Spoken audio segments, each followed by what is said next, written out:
Hello，大家好。在疫情爆发之后，越来越多的人在家办公，不需要每天通勤上班，市中心的公寓不再受欢迎。尽管空置率仍居高不下，但随着疫情好转，市中心共管公寓买家的信心正在恢复。2月份，多伦多、温哥华和蒙特利尔的公寓市场反弹。多伦多房地产委员会的数据显示，共管公寓转售量较1月份增长27%。疫情爆发后，多伦多市中心的公寓需求下降，导致公寓挂牌数量激增，房价下跌。现在多伦多市中心共管公寓的平均售价仍比去年2月份低6%，待售房产的总数与前一年持平。尽管市中心挂牌出售的公寓数量仍比2020年2月高出50%，但这一数字已经不像去年秋季那么高了。在温哥华，2月份公寓住宅销售量达到1759套，与2020年2月的1061套相比，增长了65.8%。公寓的基准价格为697500加元，这仅比2020年2月上涨了2.5%。魁北克专业房地产经纪人协会的数据显示，蒙特利尔地区公寓2月份销售量2076套，同比上涨8%。蒙特利尔地区公寓房源增加了10%，同时市中心公寓中位数价格下降。在过去10年，加拿大3大城市多伦多、蒙特利尔和温哥华人均建造的公寓数量几乎超过了其他所有北美大城市。其中，温哥华在北美大城市中建造的人均公寓数量最多，蒙特利尔和多伦多分别排在第3和第4名。美国也只有德克萨斯州的奥斯汀可以与之相匹敌。由于疫情爆发，导致更多的人远程工作，城市居民离开的人数达到了创纪录的水平，空置写字楼激增，公寓大楼空空荡荡，租金暴跌。住宅房地产市场在加拿大经济中所占的比重已经达到创纪录的9%，而公寓的开发所占的比重非常高。很多精明的房产开发商认为，如果年轻人付不起独栋住宅的钱，他们很可能会接受更大的共管公寓，于是他们都纷纷转战郊区的公寓市场。疫情导致美国的城市居民也对郊区的生活兴趣飙升，但加拿大的平均房价要比美国高出46%，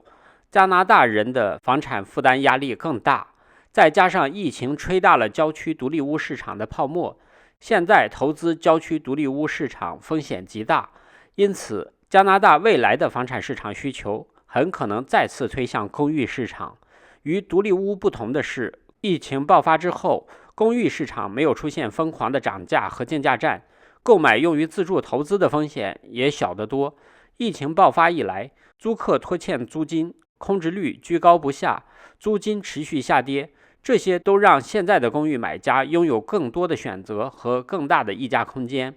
比如多伦多市中心金融区以西的自由村，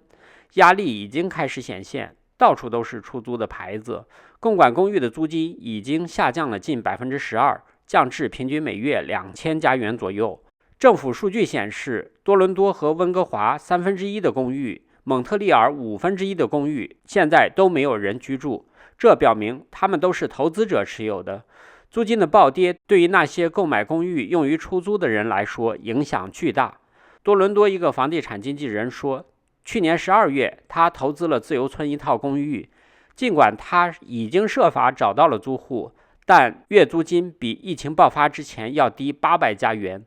一位温哥华房地产经纪说，温哥华共管公寓是房产市场上为数不多的买家有选择余地的领域。蒙特利尔一名医院管理人员，他本来想在蒙特利尔郊区买一套独立屋，他对6处房产进行了报价，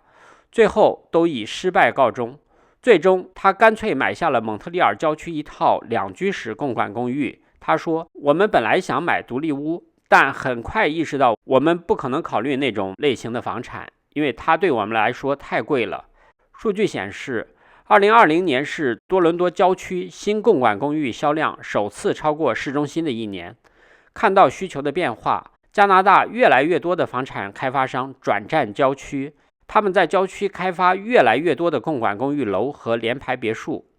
综上所述，对于购房用于自住的人来说，钱多可以考虑入手市中心公寓，钱少可以考虑入手郊区公寓。因为市中心和郊区公寓的市场泡沫要小得多，有些公寓甚至以低于当初入手的价格出售。至于抢独立屋 offer， 那就算了吧。现在郊区和农村地区的独立屋市场泡沫已经吹得足够大了，如果出现崩盘，很可能首先从郊区那些加价抢购的独立屋开始。独立屋虽好，但不是每个人都有精力和能力维护的，而且维护的成本也不低。